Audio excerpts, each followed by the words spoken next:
Hey, welcome to Guitar Knobs, the guitars, gear, noise, and nonsense podcast, hosted today by these knobs. Tony Dudzik, Pick Guardian. Jared. Mike. Well, all right. Hey, it's me, Todd Novak. Glad you are here. Glad you are with us listening. Hey, wait a minute. There is one more on the line. And it's Sean Wright from Lollygagger FX. Hey, Sean, how are you today, bud? I am doing. How are you and Tony doing?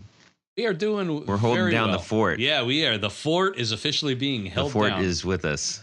And, that was terrible. I can't believe I said that. The Three Musketeers. Yeah, seriously. So, yeah, Jared. So, Mike, Thursdays are a little rough for Mike. He's got a lot going on in his life, and then Jared is actually in Hawaii right now. I believe he is doing a luau dance. Yeah, I'm pretty sure he cleaned out the luau. This thing. Well, I'm just saying, they had that big pig in there, and it was a lot left over. I thought it was for me. I can't, like, the idea of Jared on a plane is, I can't wrap my head around that. He's going to have a neck ache because he's going to have to bend his head to the side so he doesn't hit the top of the plane. Yeah. Yeah. I mean, then that's only a tough trip. Not only that, but just knowing he's got a humongous heart, but he can have a relatively short fuse. And the things that set him off, man, you do not want to be on the other side of it. He's not like a big, terrible, awful. Mm-hmm. He's not a brute by any No, stretch. he's not a brute, but man, it'll get fired up. The switch flips. Yeah, so if the switch flips, so I can't imagine something bothers him on the plane. Oh man, that's a long ways to go. I asked for 2 bags of pretzels. I can't. Why don't I get 2 bags of pretzels? I paid $1,000 and all I got was a stinking bag of pretzels. I'm twice his size. Anyways, all right. So, we miss these guys anyhow. We do miss them. And we'll be only half as smart today. Well, anyways, that's why we got Sean online. He's making up for that, and we're glad he's here. Our topic today is not going to be Sean from Lollygagger or his awesome pedals, which are the Canalia and the Cherry Box. Yes. So you've no doubtly, hopefully heard the episode with him. And if you haven't, go check it out. It's on our website or on YouTube. And he also has some just stinking rad pedals. Not stinking, like stinking in a good way. Like, yeah, stinking cool, man. Anyways, I don't know why. I could have used any adjective and I went with stinking. Bitchin', yeah. Yes.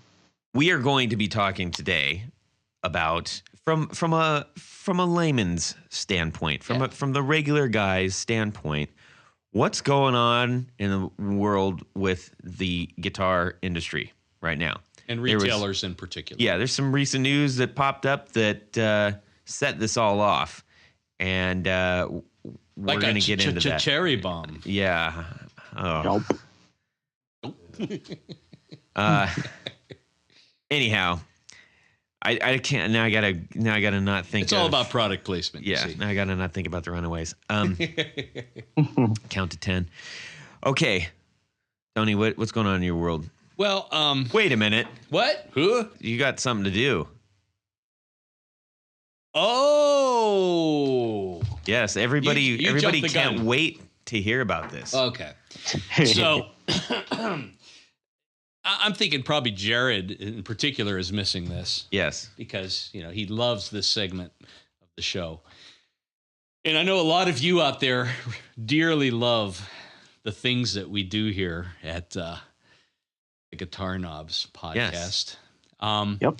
And, not a day goes by that I don't hear someone say, how can I help keep the Guitar Knobs podcast going? Right? What I'm saying, I'm told that it's quite easy. And I'm told there are many different levels that you can help out at. It's a simple matter of going to patreon.com/the Guitar Knobs. And when you go there, you will see many, many options. Yep. For something like, let's just say the cost of a can of soda. Yes. Or pop, as we like to call it. If you bought one can of pop a month. If you bought one can of pop a month. Road pop. Right. That's right. You can help out. Yeah. I mean, it's nothing, but let's just say I'm a big roller. I'd like to buy maybe a 24 pack of pop, or maybe a couple of those. Jeez. There are ways that you can go from, the guy with the hook is coming on the side. I can see him coming over here. But anyhow, so what I'm saying is, if from big to small, it just really lets us know that there are people out there listening that care about what we're doing. We care about what we're doing. We enjoy what we're doing. And every little bit helps. And I think the larger that you go, the more options there are in terms of rewards. Yes. All the way up to, I believe, a Guitar Knobs custom T-shirt. Oh, no, it goes way beyond that. Way beyond that. I mean, that's maybe middle of the road. Yes. I believe the top tier is you doing a shirtless car wash. Oh, boy. That's going to be some big money. Anyways. So anyhow, if you want to help support the show, go to patreon.com/the Guitar Knobs. We really appreciate everything you do. And as Jared would say, put your name right on the thing. Yeah. So anyhow, so that's that little bit of business. Yes. Page 2. Jeez. All right. Okay, so now on to things that people actually give a crap about. What's going on? Sean, what's going on in your guitar world this week? Actually, right now, I'm in the process of getting our enclosure for our cherry box mocked up. So once we do that, we will do a probably about a run of about 3 or 4. I'm going to shoot them out to a few folks. I believe I'm going to be sending one to you guys. Excellent. And then we're going to get some feedback, and then I'm hoping for a release. Unfortunately, I had to push it back, but it'll probably be after Christmas. Will you be using cherry wood on the cherry? We were talking about that, me and my wife, and there is actually a really good possibility that we will be doing that. I'm not positive on that, but we also may be doing hickory, and I think the motif we're going to go for is red aniline dye, and then having the lettering black. So not too far from our color scheme of our old setup with it. And then we reworked the circuit a little bit. So right now we're in the process of doing that. And then we just got done doing a large order for Japan, and now we're doing a 11-piece order for a dealer out in California. So we're just lots of irons in the fire. That's great. Good for you. Yeah, we're really excited. Yeah. Tony, what's up with you, bud? Well, this week I had an opportunity to visit a gentleman in Granville, Ohio, Steve Weber Custom Guitars, and he is actually the only guy in Ohio that has a Plek machine. And I have to say that prior to my visit, I was a bit of a skeptic, and I think part of it was apologies in advance to Gibson, but Gibson apparently has 6 of these machines, and they supposedly Plek every instrument. And I've just seen some kind of mixed results. So that was kind of my introduction, and I'm so glad that I was able to go out and visit with Steve. He showed me what I think is the right way to use this machine, one with the strings on the instrument, and it does a series of measurements. So what is a Plek machine? The Plek machine itself is basically a CNC computer-controlled machine that reads the fretboard, reads the frets, reads the action, and proposes basically it levels frets. I Yeah. mean, in a nutshell, it can cut nut Walk slots. me through what this looks. So I walk up to this machine. It's a big glass booth, not huge, maybe the size of a Like phone a glass cabinet, like a phone glass booth. cabinet. Yeah, like a Glass case of emotion. So, so the guitar is hung inside this thing. The door closes. A little head comes down and it reads. First, it reads string by string. Don't think of a little actual person's head. There's a little head, a little tiny head, and it actually rolls along the fretboard. And at each fret, it gives the measurement how far away it is from the center. Okay. So basically, it starts with a baseline of what the wood looks like. Then it goes fret by fret by fret and reads the height of each fret at each string. The height of each fret at each string at each fret. Okay. That's our, I'm getting all confused. I'm getting all flustered here. Yes. And so graphically, and this is the part that I'd never really seen before because I've seen them in operation on YouTube and other things. Other places have posted that, but I'd never seen the software side of it. And basically, it provides a chart, a graph that shows the shape of the fretboard, the shape of or the height of each fret, and you can do string by string by string. And interestingly, on the guitar that I brought over, I mean, I thought it was set up okay, but I mean, it kind of exaggerates. So you see where some of the frets are way out of whack. And in this case, there was actually a slight twist in the fretboard. Oh, no. And as they went to the end by the 21st fret on the high E side, they had actually oversanded. So there was a big drop off. Uh-oh. Wow, really? Yeah. And so, I mean, I didn't really notice it, but it was there. So, so that's step one. It tells you, okay, you might need to put some relief in the neck or take some out, whatever. Does another measurement, and then it makes a recommendation based on this type of action that you want, the strings that you have on. And this is all done tuned to pitch. And it then provides another graph, and then you can make some adjustments to make sure that you can grind enough off of some of the high frets but still leave enough meat on them so that it still plays. Right. And fortunately, in this case, so in the case that there was some drop off on the close to the 21st fret on the high E side, it actually compensated for that drop off by leaving a little more fret there.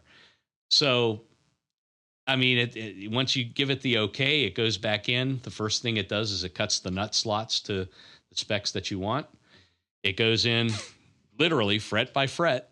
At that point, does it have to take out the strings? Yeah, you have to move the strings out of the way. Yeah, that's a good point. Okay.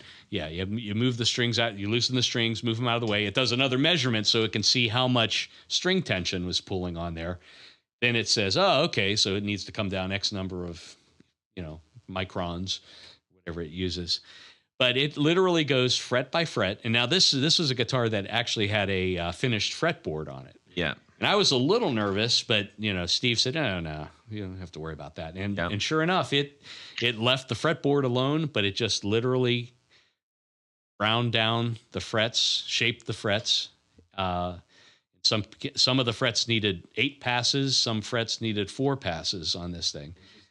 And I have to say, I mean, I was really happy with how it came out. And it took about.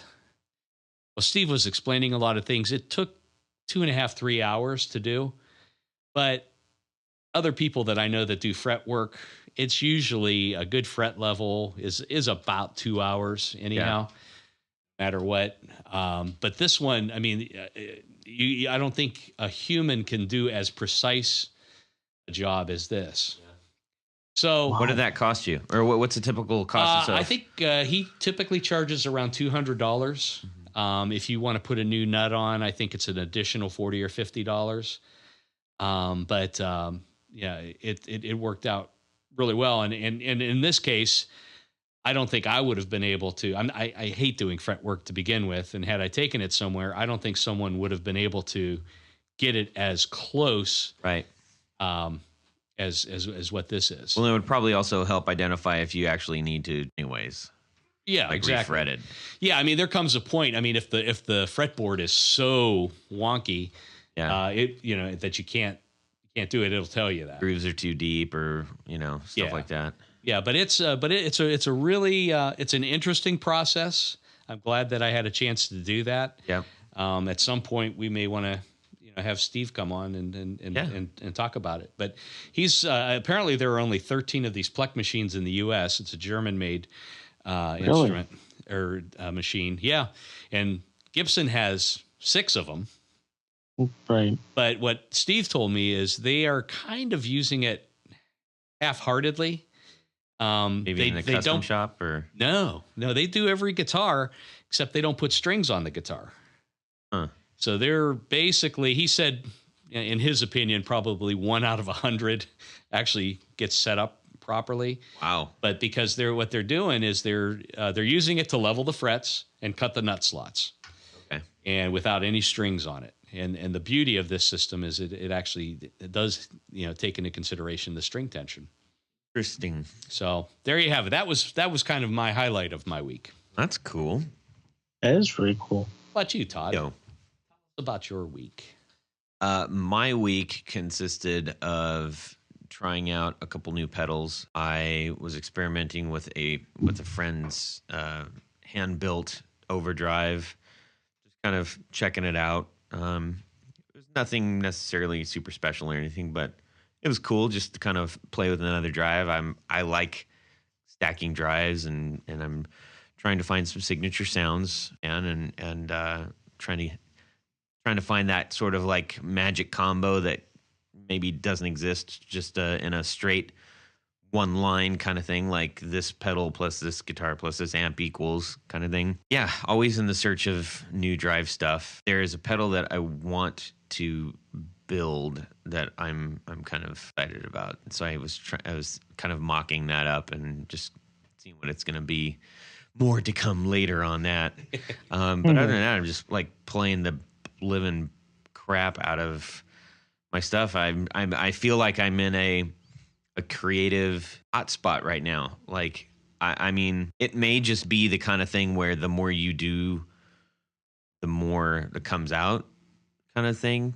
But I mean, I play guitar pretty regularly, and it feels like every time that I'm grabbing it now, I am then.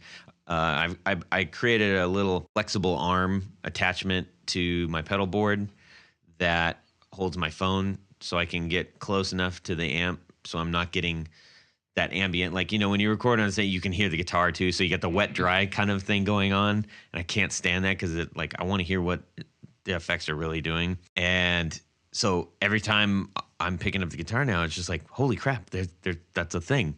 And I gotta record it, and then I send it to all my friends, and I've named each one of the riffs that we're doing after some kind of meat product. I don't know why, because it just sounded funny, So then we get into practice. We're like, okay, let's do meatloaf real quick. Like, wait, where is that? Let's do pork loin. Let's do spam. Yeah, well, they'll ultimately get named. Accordingly with the lyrical content. How about the Braunschweiger? Right. Because what else are you going to do? Riff number 13, I like that. That's it's kind worked of fun. out. So it's yeah. And there's plenty of meat products to be There's a named. lot. Yeah. Anyhow, so that's what I've been doing. Blabbity blabber. Very cool. Yeah. All right. Everybody. So, guitar industry. Let's talk about this. We just got some experience with a couple different aspects of guitar industry when we were out in Chicago, which we mentioned, which was something at a very intimate kind of experience with a gear show. We went to a big flagship store with Chicago Music Exchange. We went to a smaller store in Rock and Roll Vintage, and so we got in a 2 days we hit all the major landscapes except for going to some of the big giant major box stores. When we were talking to Sean, we were just saying, hey man, what's up, I'd like to have you back on, let's talk about some stuff. Immediately said, I got something. Sean, what did you tell us? Oh, I was just talking about the state of music manufacturers in this country right now. Yeah. The influx and flow and the ebbs and the lows of what's going on right now. There's a lot of, I don't know if I would say uncertainty, but there's a lot of change ups going on right now. You have what's going on right now with Gibson, which is not necessarily, people didn't, they saw it coming, but the fact that it had gotten to that point.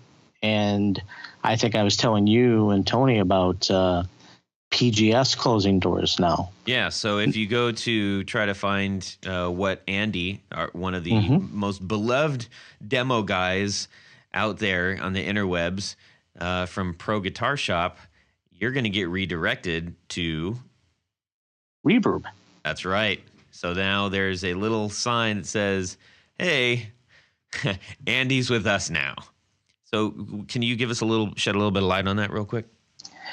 Yeah, I think it was a good move on Reverb's part. I had a feeling that the announcement of the PGS, I have a feeling the insider people knew for probably quite a while. And it sounds like to me that, and I don't know this for sure, but it sounds like to me that, Andy and Reverb probably got together a little while ago, and they're, decided to, take Andy on, which is really smart for them, because people think that Andy is just like a demo guy, but Andy is integral to the whole production, filming, sound of the whole thing. So it's a big asset for them to get him to come on there. And for when you have a company that's maybe not doing this quite as well, but then you have a company like Reverb who is doing very well, it's kind of a confusion. I think a lot of people would think, it's like, why is this one not doing well? Why is this one doing well? And that's kind of what I, thought would be interesting to talk about tonight. Yeah, I think it's an excellent subject. I mean, I think we've all experienced that. We talked a little bit about what's going on with Gibson, and they had one of their, I guess they called it technically it was a factory in Memphis. They did all of their semi-hollow and full hollow instruments there. And Gibson just announced that they were closing that. It was also a kind of a showcase place where people could come in and tour, and they had a little, store there, and people could try things out. It was a place for people who had love for Gibson, some sort of, affinity for it, to be able to say, hey, I want to connect with the brand. Yeah, exactly. And if you go to Nashville, really, there's the big factory, there's the custom shop, there's Epiphone, and then there's the Gibson Repair Center, which is closer to downtown. But none of them are really open to the public, and that's what Gibson in Memphis was. It was people could go in and do tours, and if they didn't do the tour, they could at least go into the store and visit that. And hopefully Nashville does something like that. Maybe not at the factory, but at a downtown location. I feel like it seems like they would be such a humongous miss if they didn't, because Nashville is such a tourist town. Yeah. And a music mecca. It is. They've tried different things. There was, interestingly, the Gibson Repair Department occupies a space that was Valley Arts. And so if you ever go down there, you'll see a giant Strat that says Valley Arts Gibson. Right. Gibson bought Valley Arts out. But it's very strange to see the word Gibson on a Strat with a giant Strat on the side of the building. I was out a couple of years ago. I went to the NAMM show in California and visited the Fender custom shop out there, factory. And they were already booked up in terms of tours, but they had the same thing. They had a shop where you could buy clothing and accessories and different things. But the cool part about that is they actually had a little room where you could try out just about every model that they had. There was another room that you could kind of put together, take this neck and put it on this body and different things like that. So you could kind of make your own order. Oh, that's neat. Of things. So that was so kind like of an actual showroom type thing. That's it cool. was. That was connected to the custom shop out there, Fender Custom Shop. And so that was kind of cool. So I'm hopeful that Gibson would do something like that, at least open something up to the public. I think they have to be aware that the public opinion, there's chatter. It's like if you search Gibson guitar for any reason on the internet, it's like for every direct link to a guitar, there's also a link towards some kind of a message board or comment or news article or something where people are going, "Sup with Gibson," and not really in a good way. So I think people are a little bit critical of it, and also being sort of the industry giant for so long. That's part of it. I mean, there are some cons that come along with being the giant of the industry. Yeah. And I think both Fender and Gibson have experienced that. Yep. Well, that's what I was going to say is that, to be devil's advocate, this is not anything that Fender didn't go through, during the CBS buyout. Yeah. Their forays into their first line of solid state amplifiers. There was a lot of missteps there, and I think with Fender they kind of learned through their mistakes, and for the most part has been pretty consistent in the last 30 years. Gibson really has never had that much of a problem. Everybody puts out a dud once in a while in terms of a body design or whatever. I just happen to think that maybe the team there is a little bit confused or doesn't quite know what they want to do with the with the management. Yeah, it probably stems from management down to maybe people are afraid to express what's really happening. I don't know. I mean, we'd all be pretending because we're not privy to any of that. But when I see a picture of 5 Day Glow LPs, I just saw that.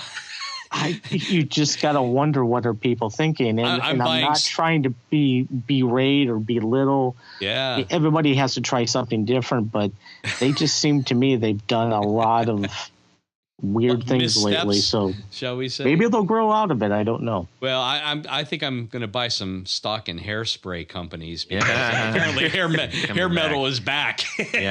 Well, the thing is, are they early to the jump or are they late to the jump? That's what I'm trying to figure out. I think they're trying to start a new trend. I don't know, but anyway, well, let's talk a little bit more about the retail side of it because we've talked about the builders. I mean, it seems like before we go there, let's just say that I personally have noticed a lot more boutique builders, whether it's guitars or pedals or whatever. Our entire show is based around that. Yeah. And so that's really promising to see that, those are definitely, I think there's an upswing on that. Yeah. But maybe the big guys are having a little tougher time because maybe they're not as in touch with their buying public. I don't know. I think that is a major point. We've, alluded to this in past episodes and stuff. And by the way, for the record, like I have no industry connection. This is me as a regular Joe, just speculating and talking about something that I'm passionate about. Tony has a little bit of inside information to a certain degree with some of the work that he's doing. And Sean, I think you're probably sitting there with me on the little sofa. The love seat. Yeah, the love seat. You two are on the love seat. I'm on the big economy. You're sitting on the arm because I'm a big guy. But I think that as a consumer, as a guitar player, as a guitar enthusiast, one of the big things that me is driving a lot of this sort of fervor right now is that we're talking about the guitar industry, not the state of guitar gear. Me, Right. it feels like separate things. If we're saying the guitar industry, to me, that means, some of the big giant box stores or major suppliers or really big brands where they are very connected at the hip. Something that I, have just taken note of is that as a consumer, I now, via the boutique explosion, I have a much more accessible,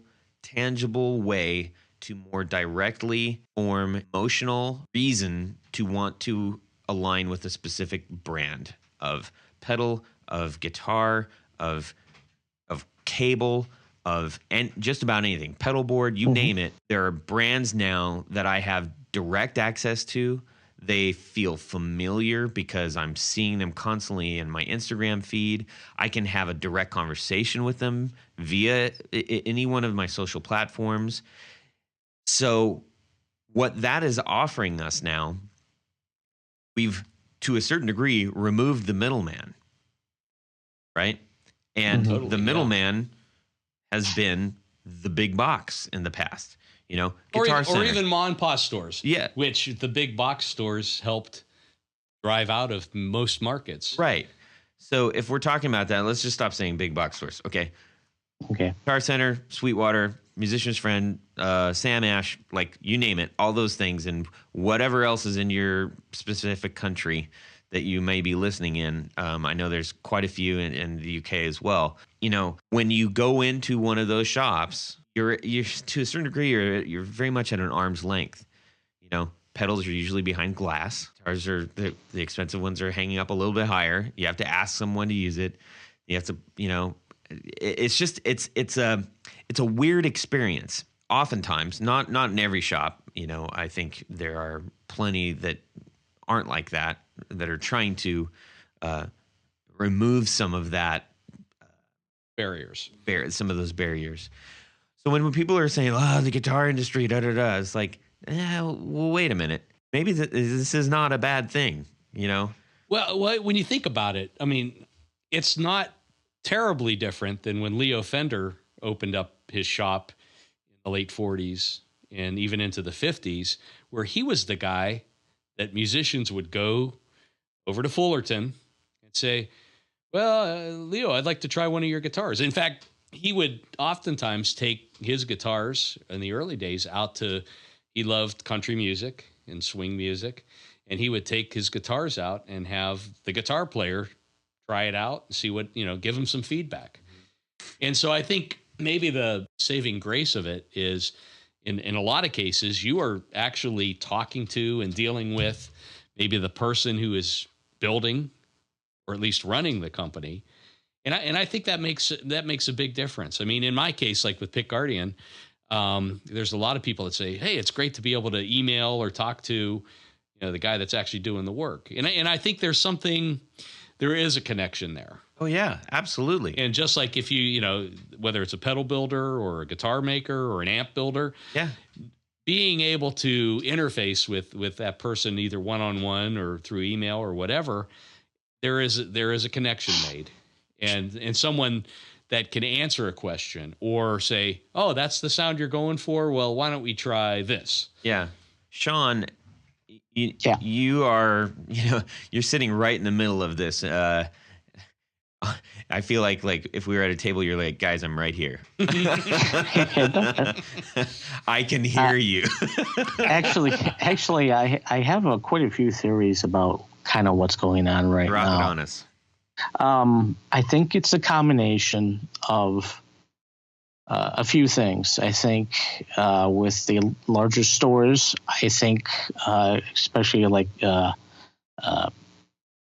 Guitar Center, I think they've overextended themselves too much. And I think that's what's hurting some of these larger places, I think. Another what do you mean one, by that? Well, if you look at gear sales in the last 15 years. They're getting less and less and less. And you have a combination of two things going on right now. At no time ever till now have people been able to be more informed on the gear that they are interested in playing than right now. So when you go to Guitar Center and you're looking for a Friedman amplifier, and all they have is, and no offense to PV, but they have like a PV or a Marshall DSL. There's not a lot of different pieces in those stores, and obviously not all of them, because I know some of them do. Sure. But I think there's a combination of people are looking for certain things, and I kind of call it the craft brew problem. Sure. When you go to the beer store now, before you could go and you can grab your 6-pack and walk up to the store and buy it and leave. Now when you go to the beer store, you're sitting there looking at the door for 25 minutes because you don't know which one you want to get. We're in a country right now that wants options. And some of these places are just, they're not tooled up for the options that I think the general public wants.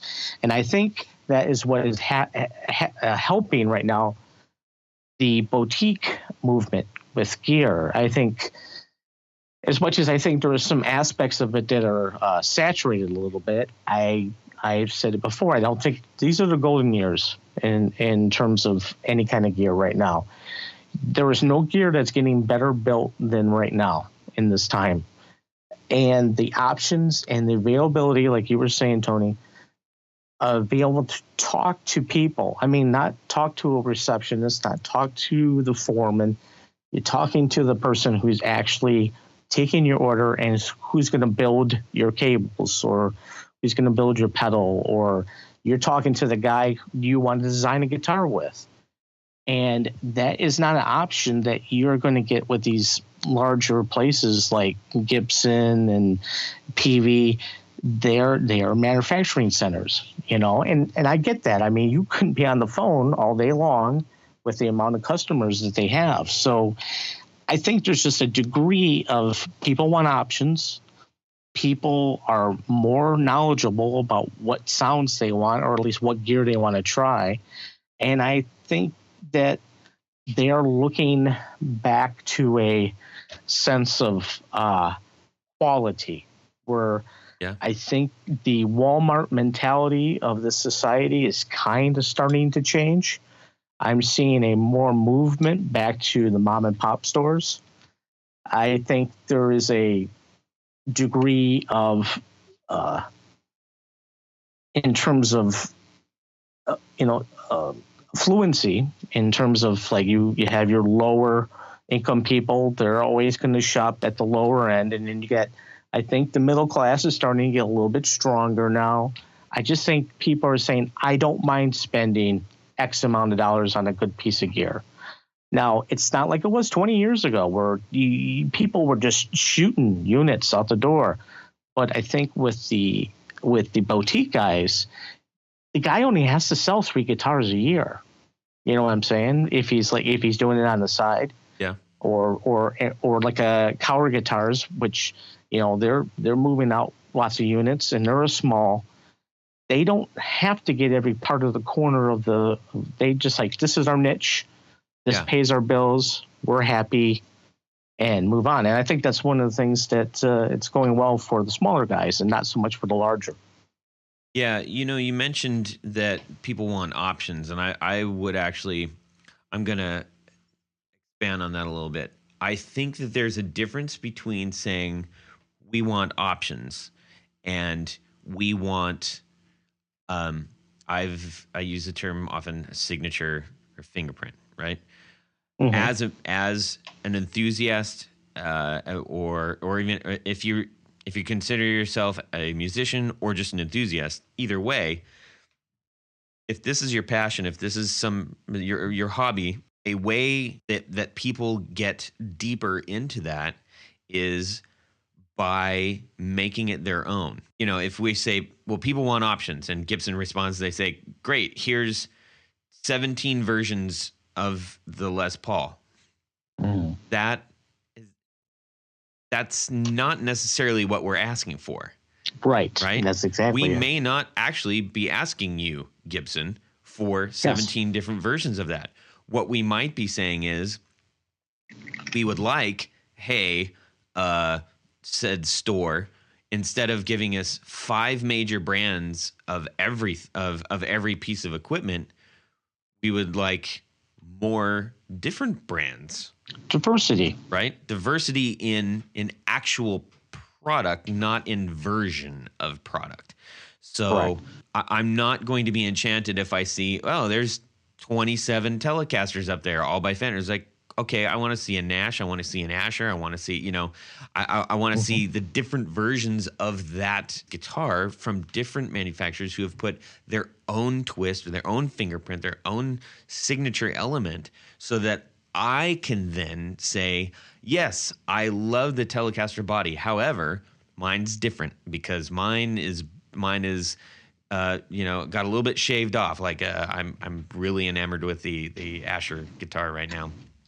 After picking it up, and by the way, I sent you a note, Mr. Asher. So I hope you hit me back. Anyways, but just that is like I was in a sea of Fender and Fender style guitars. But you saw that one. I saw that one. I was like, whoa, what's that? And actually, right before that, this is a little, tiny diversion, but I think Tony, you handed me a Nash. Yeah.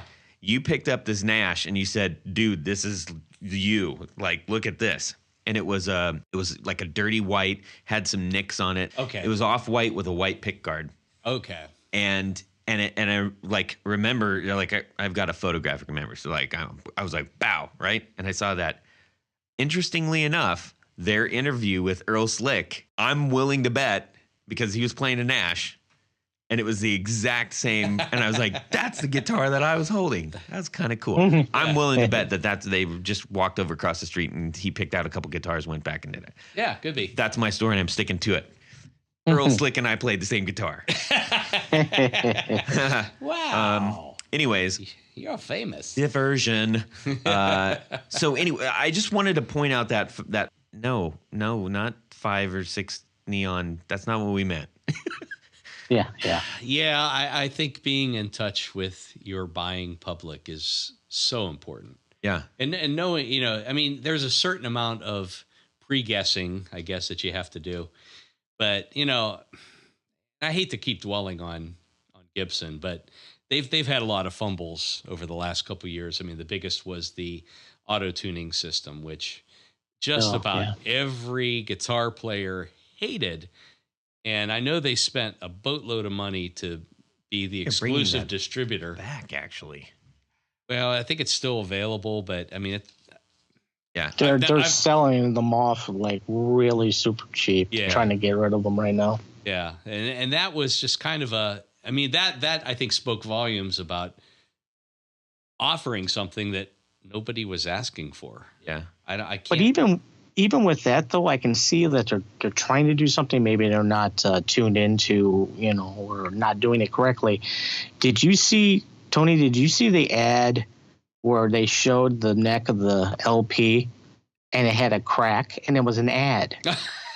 There's a crack. I didn't see that, but I'm going to have to look for it. You need to look. There's actually a crack at the back of the angle of the headstock, and it's an advertisement photo. That's the kind of things I think people are going, what the hell? I'm going to buy a 59 historic. I'm going to drop 10 grand on it, and I need to take it in to get the frets cleaned up. Yeah. That's, to me, is where I think they're really dropping the ball. Like I said, everyone comes up with a stinker idea, and that was definitely one with the tuning. Oh, boy. But yeah. they're doing like, and I don't want to beat this beat up Gibson thing, but real quick, it's like, have you been noticing this? We're going to sell a Gibson Les Paul for $100. Yeah. And they basically get a plank of wood, throw some pickups in it, and they're going after the wrong market. There's like, you have something, it works focus on fine tuning it and keep going in that direction. You can't be world dominant. No one can be. Only Microsoft can do that. Yeah, so, it's and that's, you know, traditionally that's where the Epiphones kind of filled that void if someone couldn't quite pony up for a real Gibson. But you know, I have, you know, just out on a whim or, you know, just out of curiosity, I've picked up a couple of their lowest priced things, and I've not been impressed. I mean, maybe they were made in China and just, I don't know. Yeah. It was kind of weird, but I think, you know, I wanted to relate a story. I happen to remember as we were talking about, you know, I think a lot of people today that are building actually enjoy having people come into their shops to visit and, you know, take a tour or whatever. About, I don't know, maybe 20, 25 years ago, I was in New York, and I used a lot of Tech 21 Sans Amp products at the time. Like I had the old Sans Amp, and then when I did acoustic gigs, I would use they had a really nice acoustic DI. So I happened to be there, and I looked up their address, and unannounced, I show up on 52nd Street. I'm here. and they're like, you know, looking at me, and finally they bring out the guy who I actually had dealt with before, at least via email or by phone, and it was probably by phone at that time, and he came out, and he just kind of, you know, it was just like this weird vibe, like, you know, what the hell are you doing here? And but, you know, I kind of introduced myself. I told him, hey, we had talked, you know, on the phone, and you sent me some information. I appreciate it. I love the products. I was in town. I just wanted to stop by. So it turned out okay. But, you know, nowadays it seems like, you know, like we were in Chicago, Alchemy, you know, wanted us to come back and see their little shop. Yeah, absolutely. And it was really cool. So there's a totally different vibe now, I think, in terms of people are really proud to, you know, showcase what they do, where they do it, and the products that they're making. So I'm real happy. And there are for more that. of them, and they're all over the place. They aren't just in, you know, Nashville or Memphis or LA or, you know. Well, in your example of calling it the, you know, the craft brew, I mean, the same thing. I mean, you can, you know, here in Columbus, I mean, geez, you can probably choose between 20 or 30 different craft brew places now. And they'll give you a tour. And they want to showcase their product. Nobody doesn't want to talk about the thing that they're passionate about. Yeah. It just doesn't, you know. It was, you know, something else that is interesting. And if you are reading any articles online, they're referencing, you know, oh, so what's going to happen with the guitar? You know, again, people are equating what I think Guitar Center announced last year. Last year they were supposed to close 30 or 40 like stores, and right. I mean, a lot of the big box places are having. I mean, understandably, I mean, they've got big overhead, and but on the same token, I've seen, you know, a number of smaller places, and maybe they don't have the full Gibson or Fender line, but they do have some cool, you know, vintage. But those are easily gotten. You know. Well, you got to have deep pockets. If you want to be an authorized Fender or Gibson dealer. Well, I'm just saying they're easily gotten in the world. Oh yeah. You don't exactly. have. It's not hard to find one. You know. That's true. So, you know, when people are saying, "Oh no, the sky is falling," what does this mean for me as a guitar player? Is my hobby over?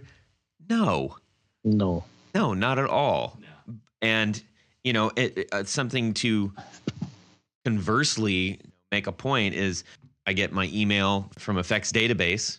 Yeah, had a couple conversations with the guy who's running that, and Bart. Yeah. And what a cool service. Look, everybody, if you aren't subscribing to FX Database, you're missing out. Yeah. He puts together a killer report and says, right in your email, it's like, you don't even have to open it. First thing, I just did a count. You know, it says X amount of new brands, X amount of new pedals, right? So I just counted up. In the last 4 months, he just and this is just his report, announced 24 new pedal brands. That's in 4 months. Yep. 24 new pedal brands. That's not to say, I didn't even count how many new pedals. I mean, there's the guitar nerds base their almost the entire podcast on like, hey, let's bring you what's new, right? And thank goodness for them, and listen to them too. You probably already are, because everybody does, which for good reason. They're great. My point though is that you can't be, oh no, the guitar world is falling. Oh wait, here's 24 brand new brands. It's just shifting. It's just changing. It is shifting. And to be honest, I feel like that shift is better actually for the industry. Reverb doing so well right now, and having so much access to so many pedals and so many builders, and then being able to get those relationships if we want them, if we choose to seek those out, have access to that. All these new builders building great things. People in the upper echelon of age in the guitar world and the guitar enthusiasts might be on the side of like, hey, wait, what's going on with my Gibson stuff, right? But if you're a younger person coming in, right, you are excited about guitar. Yeah, there may not be quite as many guitar heroes because it's just scattered right now, right? The music industry. However, never before have you been able to, not since maybe the car culture, early car culture, okay? Think about that. When you were able to say, I can drive a car, yeah, I like this brand because that's what was available and that's all I had a choice of. Or I can hot rod my car, or I can get my car customized by the guy down the street. When that really started happening, the car culture exploded, and not because of the manufacturers. Because there was the desire. The manufacturers are reacting to what people were wanting and doing, and going like, "Hey, look what these guys are doing. Maybe we should make that." Well, it's like the muscle car exactly. rage in the mid '70s. I mean, that didn't come from these people going, "Hey, let's make these." They were looking at guys that were chopping cars, and they said, "Okay, let's go this direction." Right. One thing real quick. You were talking about about guitar heroes and stuff. People saying that guitar is dead, that rock is dead. It's kind of interesting. I was watching, I don't know how I missed it, but I was watching the Smithsonian Honors with Eddie Van Halen last night. And it was like a year ago or 2 years ago.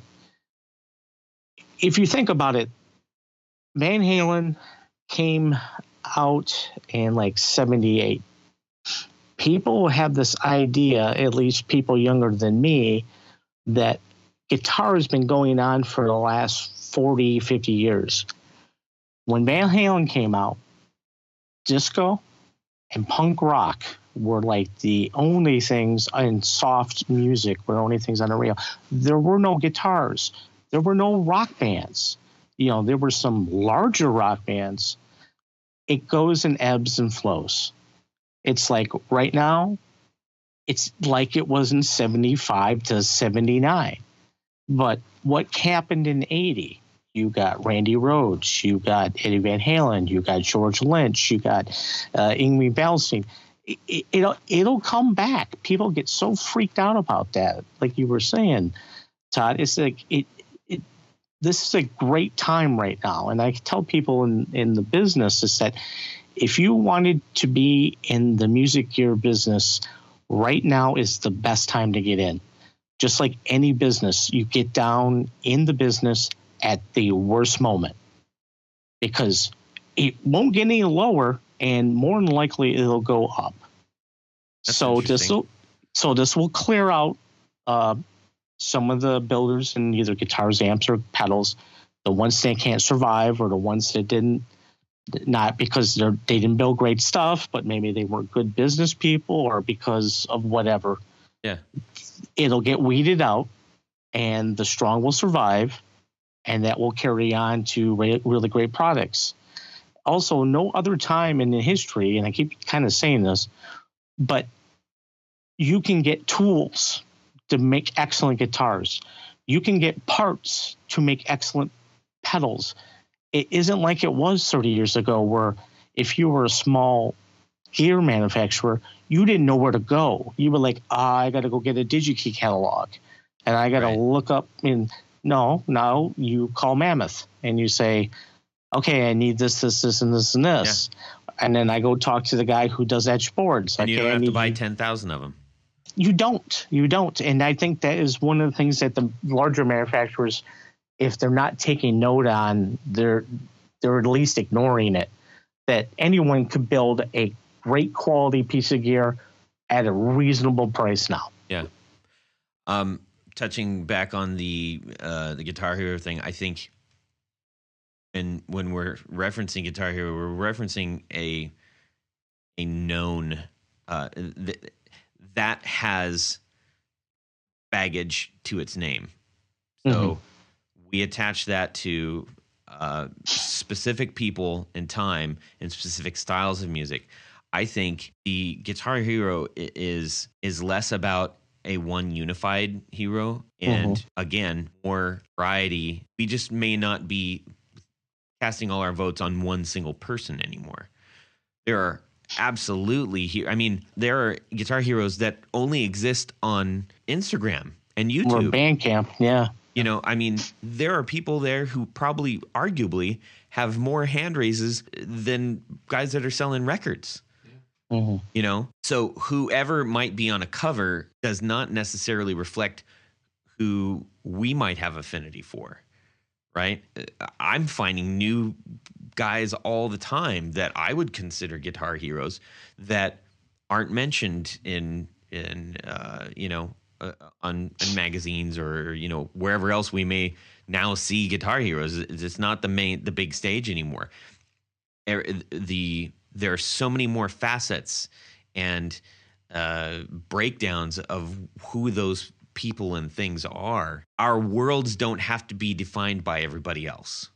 And I guess that's my point, is that my guitar world is not defined by what Guitar Center says this is the guitars you need, or what Guitar Player magazine might say this is the hottest guitar player of the year, or what video is being replayed over and over and over again that I say, well, that must be the best guy. It is absolutely 100% my choice who I choose to have as my guitar and or gear heroes, my affinity towards specific brands, reasons why I like them, who I say, this is my set. You know, you get to create your own gang like you never have before. That's empowering. I think that is exciting. And it's like, that's what gives me like loads of passion about this that I never had before, because I never had the access, never had a choice. But the thing you have to remember though too, and I absolutely agree with you for several reasons because of the music industry right now. You may or may not get that, but the thing is, like most things, you always need a gateway drug. Sure. To get an industry. We're not advocating that, but you know what I mean. Well, wink. In the terms of getting your foot into something, like yes. I can tell you right now, Eruption launched 1 million ships. Oh yeah, you know, and I think in terms of having a balance about what you're saying, but the thing is the young kid who doesn't have maybe access or probably maybe not a whole lot of knowledge, they're going to need something that they can kind of pin, you know, something on. I think there's probably some kind of like paradigm like moment that will probably come and happen again. Tony referred to one, I think in one of our recent podcasts, and it was 1964. It was like, boom, everybody had a guitar underneath the Christmas tree. Oh, yeah. And totally agree with, like, you know, Eruption happening is like, I mean, who didn't want to play guitar after hearing that? Whether we get another one of those is where people are maybe misplacing the argument of does this live or die? If we don't get another one of those, is it truly going to matter? Or, I mean, if it does happen and that spikes everything, hey, great. But can it happen? Will we be able to survive without that? I think absolutely yes. Well, I think the internet has been, so amazing in being for people to gather, to see news sources. I mean, it was funny. I was thinking back, in the 80s when you wanted to learn a song, you sat there on a tape deck and just kept rewinding. Play pause. And then if you wanted the lyrics, you sat there the same way, jotted down one line. What did he say? That's how I learned guitar. And now, did he say bathroom on the right? What did he say? Exactly. So now, but there's any number of sources. You want to look up the lyrics, you want to look up the chords, you want to look up how to play the lead. You can easily access all that. Right. And it may not always be 100% right, but it gets you in the ballpark. Yeah. Well, and I think we'll see trends. We are seeing trends. We're seeing, certainly I think that there are stylistic trends that I'm noticing, patterns. So right now, something that I see a ton of, if I'm looking at my Instagram feed or whatever, it's like there are loads of people who are playing by tapping. That's a thing right now. And I mean, it was a thing way back in the 30s and whatever. But now it's like I'm getting a lot of, hey, here's me, tap playing, and not in the style of EVH that everybody associates it with, but doing entire songs like that, creating melodies, and it's like, that's cool. Go do that. I think that you're just seeing more versions of things for us to say, aha, that's the thing that I want to do.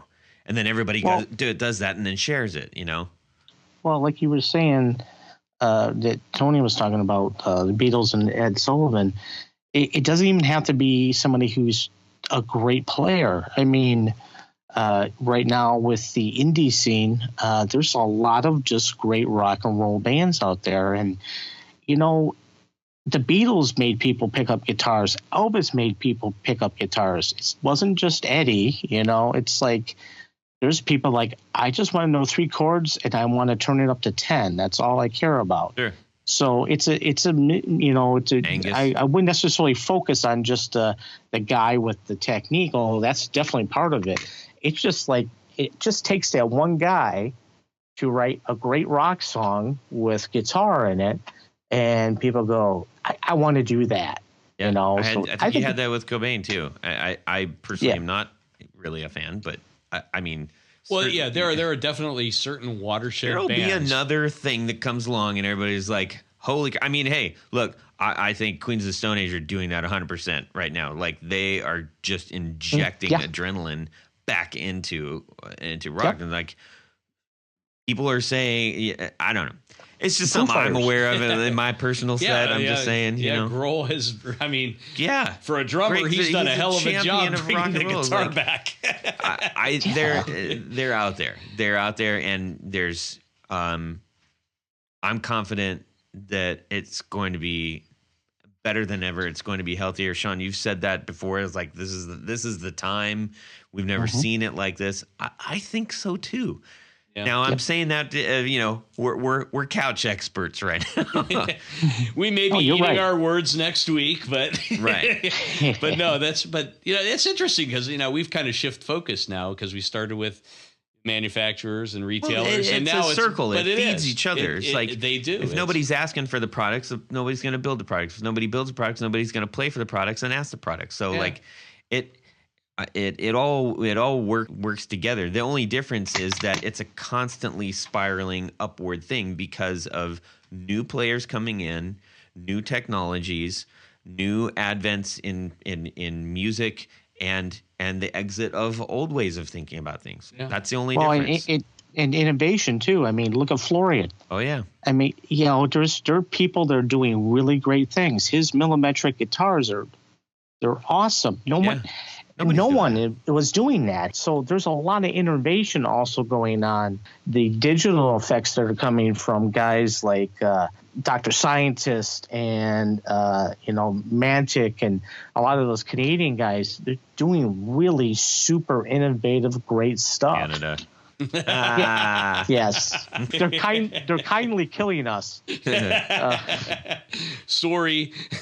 Yeah. Well, Sorry. one other thing that I'll touch on in this subject is, aside from, so we've talked about the retail guys, we've talked about the smaller builder guys, we've talked about the actual players. Another huge aspect of the guitar industry, the guitar world, right, that we're in, we are now seeing more so than ever unions happening. So I've been in communication with Frank Daimel over in Germany. He is part of the EGB, which I believe stands for the European Guitar Builders. It's German, so it's got to be cool and very good. And also the HGGS in Vienna. So they're getting together, forming unions, right? We have that over here. Where we just went to one a gear show where builders got together, created a union of builders and enthusiasts. You have micro shows happening, such as like Fear the Riff just happened. There's now, granted, I'm kind of mentioning shows, but they're more than shows because they're being organized in different ways. Frank was kind enough to say, hey, you should really talk to these guys that are these people that are in these groups, and here's the names of these builders. And that kind of access just is fantastic. And it just, to me, it shows the solidarity of builders and of the enthusiasts and of the people involved in whatever aspect it is, whether you're a builder, whether you're a player, whether you just like to hang them on your wall. There's ways into the world. Yeah, don't just do that. Play them, for Pete's sakes. But my point is, there are ways into your guitar world beyond just having gear, beyond just playing the gear, beyond just talking to your friend. There's so many different ways to connect now, and I love it. I flippin' love it. Yeah, with shows, with clinics, with gear related things like you were saying. I can't speak to any of the other products, but although it's far from a union, the pedal builders, the smaller guys, we all know each other. We all talk, and there is a lot of bending down to reach and pull up in that community. I'm very blessed and very lucky to be working with a lot of these people. And I was a guy, he talked to me about, I need to get in stores or in the past, maybe somebody would have said, well, I'm not going to help you. Yeah. But I'm like, if somebody gave me that info, I'm going to pass it down. And it helps everyone because I can't build 50,000 pedals a year. Okay. So it's not going to hurt me if that guy builds pedals and that guy we're all going to sell pedals. You know what I'm saying? And for the most part, a lot of us are really different in our approaches. So there is a lot of community behind it. And like I said, that's all I can say for about the pedal builders. I don't know about the rest of the gear guys, but even though it's not union, there is definitely a teamwork kind of spirit, which is great. It's wonderful. And for clarity, I'm not saying union in the traditional form of union. I'm just saying I know what you mean. Yeah. A collective. A collective would be a better way yes. to put it. Yes. Yeah. Sorry. I just meant not a union in the form of a workers' union, but the gathering But you're people. talking about something that's actually organized and people are in. Yeah. I'm just saying in a loose. Not involved with that kind of thing where it's just basically just people knowing people. Yep. That's where we're at. Doing something about it. Yeah. On their own terms. Mm-hmm. Oh, lovely conversation, gentlemen. Yeah. I'm excited for the dang old guitar feature. I hope everybody else is. I'm gearing up for it. I'm buying more plastic. I'm going to get more stuff. It's not good news for my wife. But anyways, yes. Shall we move on? I hear the distant conch shell from Hawaii say,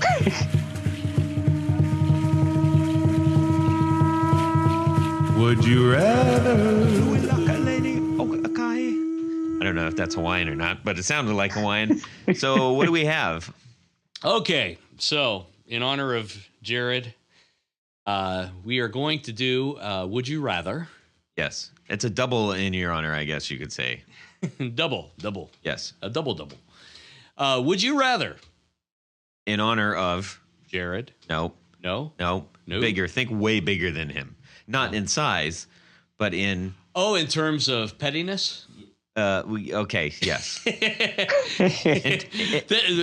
And we talked about this a little bit before the show, and it actually does make sense, and we'll discuss it a little further. But in honor of Mr. Tom Petty, yes, this Would You Rather also goes out in his honor. Yes. So would you rather, on an acoustic guitar, have a magnetic sound hole pickup or an under the saddle piezo? Piezo. Hey, piezo. Yeah. Pass me the piezo. Yeah. Salami. So, magnetic sound hole pickup, under the saddle. Right. Now, Piezo why does pickup. that relate to So Tom it relates Petty? to Tom Petty because he always insisted, I guess, on having his acoustic guitars that he played live have a magnetic sound hole pickup. Yeah. Or at least, to our knowledge, pretty much always used one of those. Yeah. I'm not going to go so far as he insisted because I can't. He insisted. Are you sure? In my last discussion with him, no. Okay. So, and Most there are pros commonly and cons. seen There are with- pros and cons. with that, yes. Yeah, there are pros and cons to both. So, does Okay. everyone have an opinion? I think we probably do have an opinion. Okay. Todd, you go first. Oh, I would say I'm going to go with Piezo. Now, I've had traditional pickups that I've tried to use in a hollow body guitar, and I did not like it. It sounded too compressed. It sounded narrow. It sounded like it was an electric guitar trying to be an acoustic guitar. I currently have my Art and Lutherie Roadhouse Dreadnought style guitar with the piezo. But here's the thing on that particular instrument, and back in the old days of the old Barkus Berry, Yeah, those were very brittle sounding. yeah, You always had to take them out through outboard electronics to get them to sound reasonably nice. But I mean, your guitar, I mean, it definitely has very nice acoustic tone. I think, is that a Fishman in there? I should know that too. See how he is? You asked me something I wasn't I prepared do, to answer. and I do, and I'm I gonna do look that for up you. real quick. And this is the thanks I get. So you're going piezo, or piezo, as they say in the UK. Yes, yes, and also I think because of how I'm playing, so I don't have a full stage setup like Petty might. So I'm sure it probably sounds awesome when he's doing it, but for me, I go the other route. Fair enough. Yeah, Sean. Mine is pretty simple. I am not an acoustic player. I don't have that much talent. I don't have that much patience, and I have the hands of a small little girl. So you're a big guy. Yes. I don't know what that I'm going to means. cheat. I don't want to know. I'm going to cheat though. Okay. All right. I will tell you 3 things, and this will tell you exactly what I want to do with my acoustic. Okay. Okay. Kim Deal, The Breeders, Cannonball. Gotcha. That's what I'm going to do. Sound hole pickup, put it through a dirt box, and do something really cool with it, because I don't really play acoustic. Totally fair. Yeah, and that's about as close as I could get to be able to do anything with an acoustic, was 3 chords and a couple bars. I get you. I stayed away from them for the longest time until I needed it for an actual project, and I was like, all right, fine. Anyways, I like to someday. yeah, it helps when you have them just around the house and not in a. That was something that actually helped me get more into playing acoustically in the house. But Well, don't get me wrong. I'll play electrics unamplified all the time on the couch. That's more of a finger exercise or me, dinking around. But yeah, to me, you make beautiful music out of an acoustic, and I don't make beautiful music out of an acoustic. Big Tony. This is a tough one because I've used both over the years. Yes. And as I alluded to earlier, I mean, the piezo systems have just come so far. I really do like the sound of a magnetic pickup in the sound hole, though. I don't know what it is, and especially if you're going to amplify it. Now, the downside is with a magnetic pickup, you usually have to remove or really lower the pull pieces under the E and the B string, because those are plain metal, and they break through the magnetic field easier than the bronze strings do if you're using bronze strings. So in order to maintain balance, the magnetic pickup is always, it's a little bit wonky that way. From a convenience standpoint, having the piezo bridge, and especially, I mean, most guitars now have a built-in preamplifier and tuner and everything else under the sun that you can control the sound a lot better. You can get a little more true acoustic tone than what you could 20 years ago. I'm thrilled with what I got on mine. I mean, when I heard, because that was my question, which one is the microphone? Well, I'll tell you, I know that.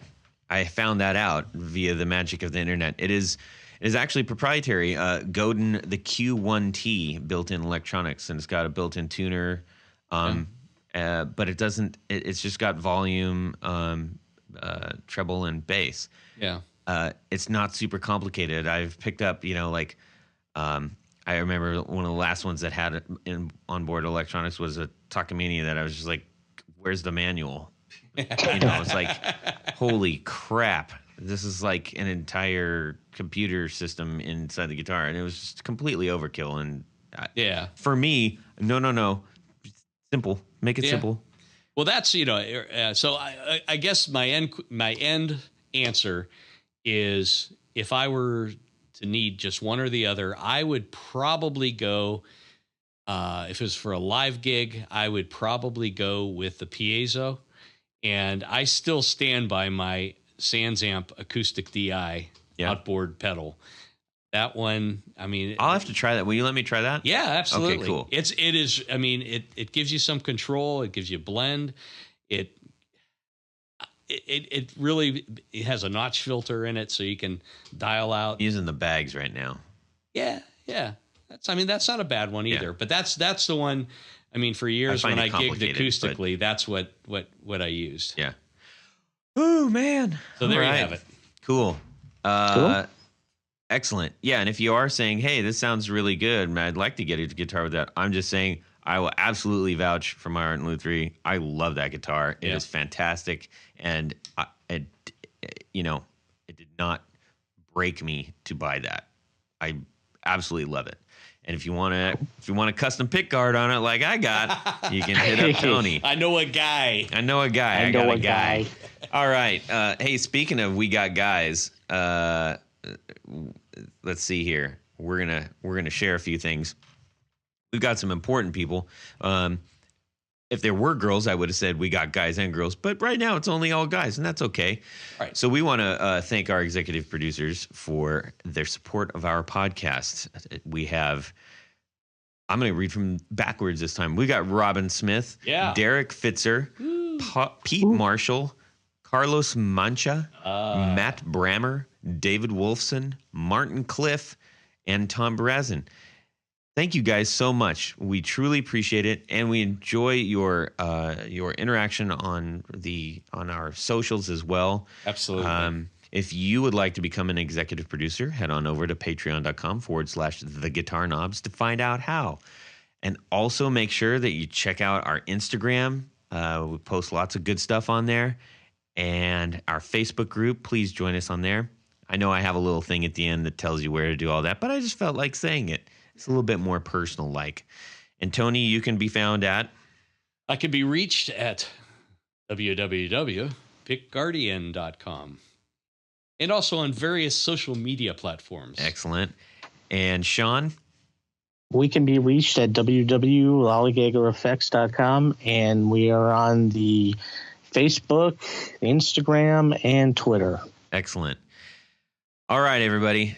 Thank you so much for joining us. We love you. That was my sincere. I love you all. Sharon. Yeah. Subscribe. Yeah. Well, that's it for these knobs. Please visit our Patreon page at patreon.com/theguitarknobs. Visit our website at theguitarknobs.com for all of our past episodes, 4 on the Floor blog, and other good stuff. You can connect with us on social too at our Facebook page and share your gear and stories on our Facebook group. Also, be sure to check out our Instagram at Guitar Knobs. Catch you next time.